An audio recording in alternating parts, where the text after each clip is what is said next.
Bismillahirrahmanirrahim. Assalamualaikum warahmatullahi wabarakatuh.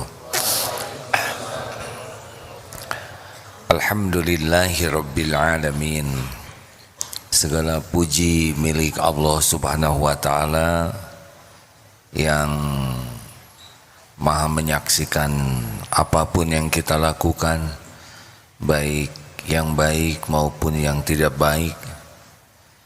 Tidak ada yang tersembunyi bagi Allah. Hanya karena kemurahan Allah semata kita masih diberi nikmat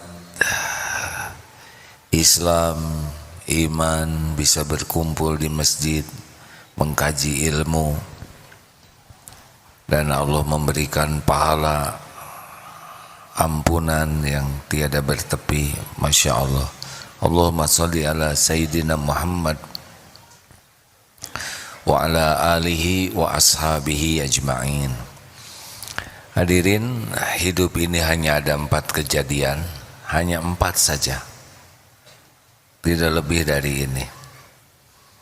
1, 2 kejadian menyikapi perbuatan Allah, 2 kejadian menyikapi perbuatan kita. Yang pertama, kita pasti dapat karunia dari Allah. Sudah pasti. Setiap saat kita ada dalam karunia Allah. Setiap saat. Tidak ada sekejap pun kecuali kita dapat karunia dari Allah.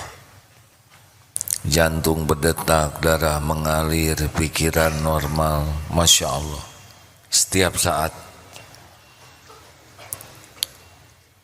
Tapi semua karunia ini belum jadi kebaikan bagi kita kecuali kalau kita punya kunci syukur.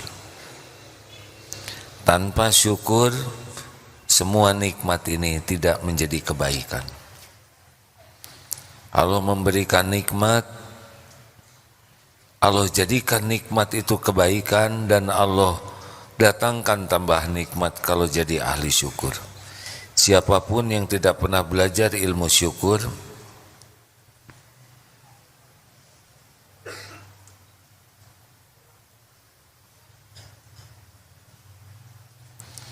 tidak belajar ilmu syukur dan tidak pernah riadoh berusaha keras menjadi ahli syukur, berarti dia tidak akan pernah mendapat kebaikan dari nikmat apapun yang Allah berikan. Jadi kalau ada orang menderita, pasti kurang syukur. Karena di dalam kepahitan juga banyak kebaikan.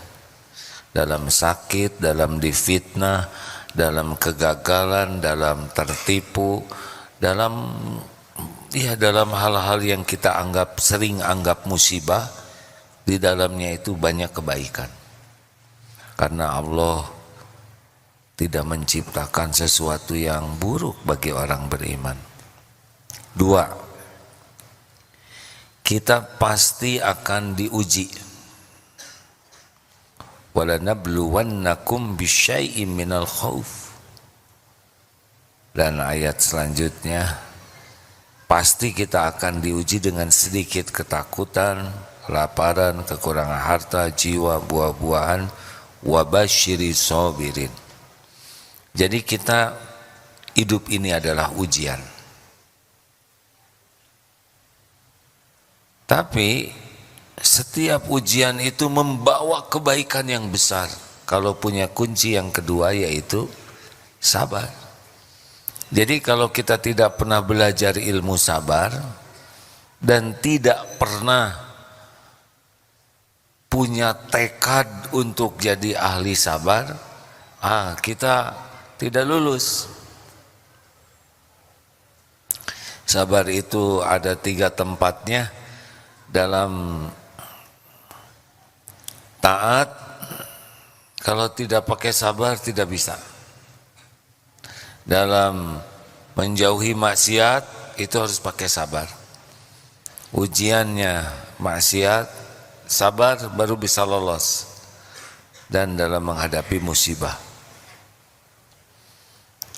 Jadi tidak pernah belajar ilmu sabar, tidak berusaha keras menjadi ahli sabar, berarti kita tidak dapat kebaikan dari ujian ini. 3. Yang ketiga, alhamdulillah kita bukan setan. Berarti kita berbuat kebaikan. Tapi kebaikan apapun yang kita lakukan tidak akan membahagiakan dan tidak memuliakan kita kecuali pakai kunci yang ketiga, yaitu ikhlas. Makanya maaf hadirin, tidak cukup kita sibuk berbuat baik, karena ruhnya itu ikhlas. Orang yang tidak pernah belajar ikhlas, ilmu ikhlas, tidak punya tekad jadi orang ikhlas, tidak berlatih, bermujahadah menjadi orang ikhlas, berarti dia tidak punya bahagia. Bahagia itu ada pada keikhlasan. Tidak cukup kita berbuat baik, sedekah, sholat, saum, sama sekali tidak cukup. Ikhlaslah ruhnya. Amal itu jasadnya, ikhlas ruhnya.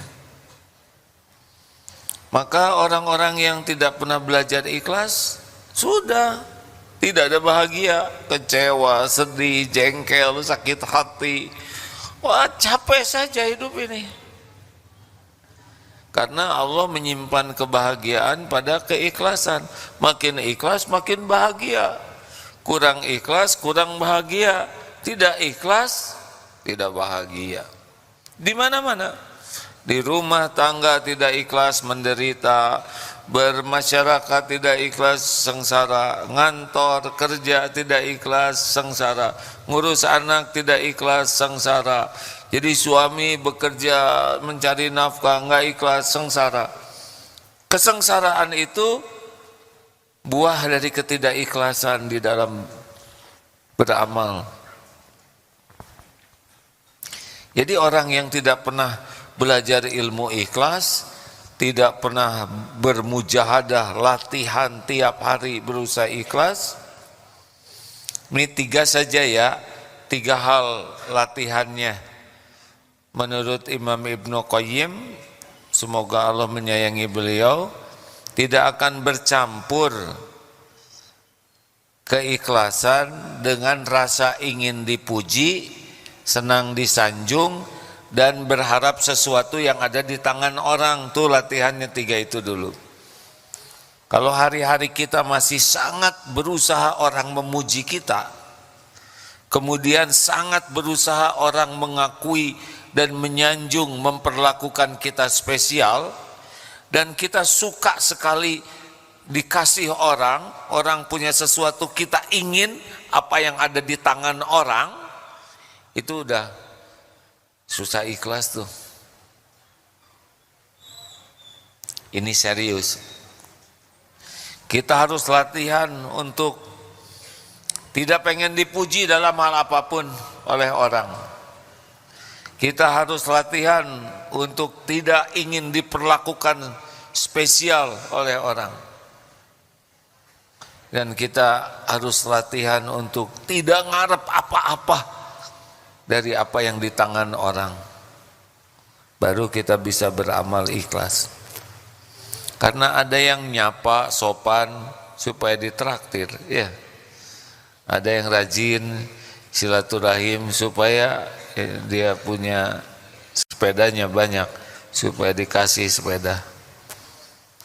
Ada yang berbuat baik supaya dianggap baik, ada yang berbuat baik supaya orang itu jadi baik ke kita, ada yang berbuat baik supaya dia tidak berbuat jelek, ada yang berbuat baik supaya orang terjerat oleh kebaikan kita. Itu belum ikhlas.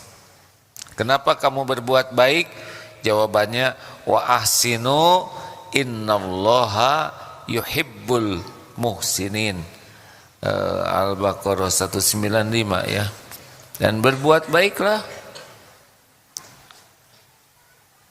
karena sesungguhnya Allah mencintai orang yang berbuat kebaikan. Jadi selesai itu. Kenapa kok baik sama pembeli? Karena Allah nyuruh berbuat baik dan Allah suka kepada yang berbuat kebaikan. Dia mau beli, mau tidak beli, itu mah urusan Allah. Kalau ngasih rezeki ke kita pasti beli, kalau nggak ada rezekinya enggak, tapi udah jadi amal. Kenapa di kantornya kok disiplin, rajin, jujur? Karena Allah nyuruh berbuat baik dan Allah mencintai orang yang berbuat baik. Selesai. Bukan masalah karir, gaji, pangkat, jabatan. Nggak ada urusan dengan piagam penghargaan, ya itu mah cuman kertas saja, ya. Kenapa jadi anak berbakti ke orang tua? Apa jawabannya? Jawab hadirin. Jangan bikin saya jengkel, ha? Kenapa anak berbakti ke orang tua? Karena kasihan? Karena orang tua sudah berbuat baik ke kita? Kita berbuat baik karena Allah menyuruh berbuat baik. Karena Allah mencintai.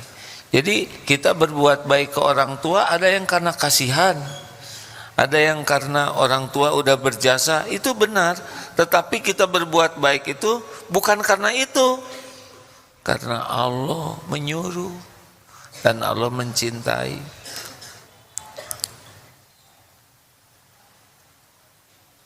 Gitu. Udah nggak usah ngarep apa-apa dari makhluk. Bikin nggak enak, kecewa, jengkel, sakit hati. Lakukan saja yang terbaik. Itu kunci yang ketiga dari kita kalau berbuat. Kita kan berbuat cuma dua, berbuat baik dan berbuat salah. Nah yang keempat, ini dia, karena kita bukan malaikat, pasti bikin salah. Tetapi, ada tetapinya ya, kalau kita bikin salah, lalu taubat dengan sebenar-benar taubat, Masya Allah, innallaha yuhibbut tawwabina wa yuhibbul mutatahirin.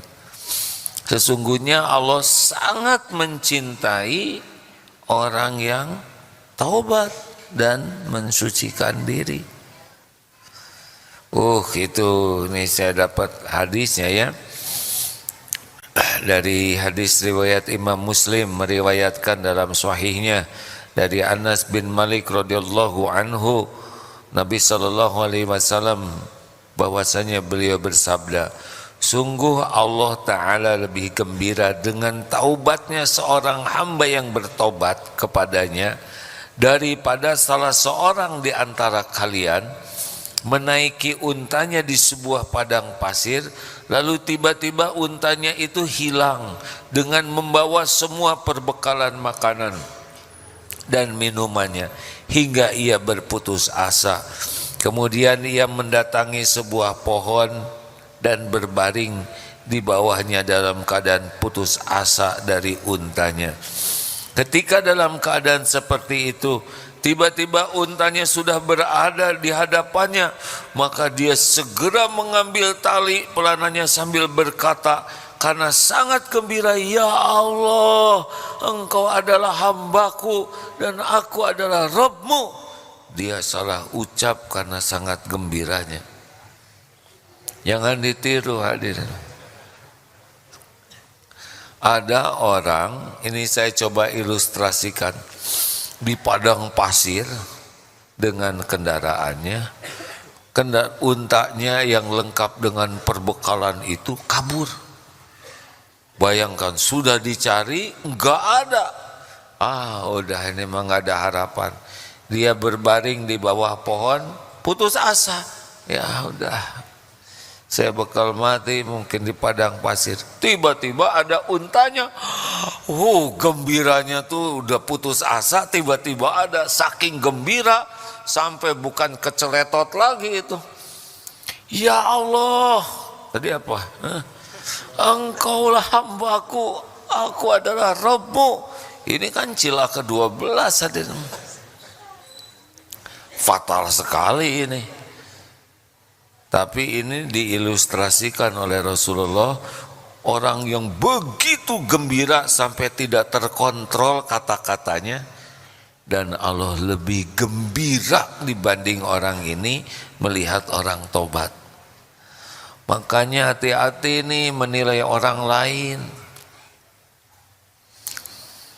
Hati-hati, orang salah belum tentu dia salah. Boleh jadi kita tidak tahu itu benar, ya. Kan di masjid ada yang kok itu kayak gitu ngaco. Mungkin ilmunya belum sampai ke kita. Atau misalkan zaman SMP kita tahu modal teman bikin salah, lalu reuni sudah umur 50 tahun. Dia mah waktu SMP-nya ngaco. Berapa puluh tahun rentang waktu untuk tobat. Betul? Padahal Allah bisa menghapuskan semalam saja. Maka jangan memandang remeh. Kalau orang berbuat salah, yang tidak suka tuh pada kesalahannya. Kalau ke orangnya, Allah berpeluang mencintai orang ini karena tobatnya. Orang taat jarang tobat. Orang maksiat tobat nasuha. Mana yang lebih dicintai Allah? Kalau orang tidak tobat, itu sudah ujub hadirin. Dalam taat saja bisa maksiat. Kita tahajud sendirian, teman-teman pada tidur, ada ujub di hati. Ya Allah, cuma saya yang bersujud padamu. Mereka semua lupa padamu ya Rabb. Ampuni mereka gitu. Padahal mereka lagi mimpi bertemu Rasul itu. Karena sebelum tidurnya sangat berzikir, sepanjang tidur bisa dianggap zikir. Padahal beliau tiap isya sholat jamaah, separuh malam itu dianggap sholat berjamaah. Itu dianggap sholat terus, dianggap sholat. Sholat subuh berjamaah di masjid berarti pahalanya seakan sepanjang malam sholat terus menerus. Oh janganlah. Banyak kisah orang yang berlumur dosa lalu taubat dan Allah mengampuni dosanya karena Allah gembira sekali. Jadi kalau ingin membuat Allah gembira, tobat.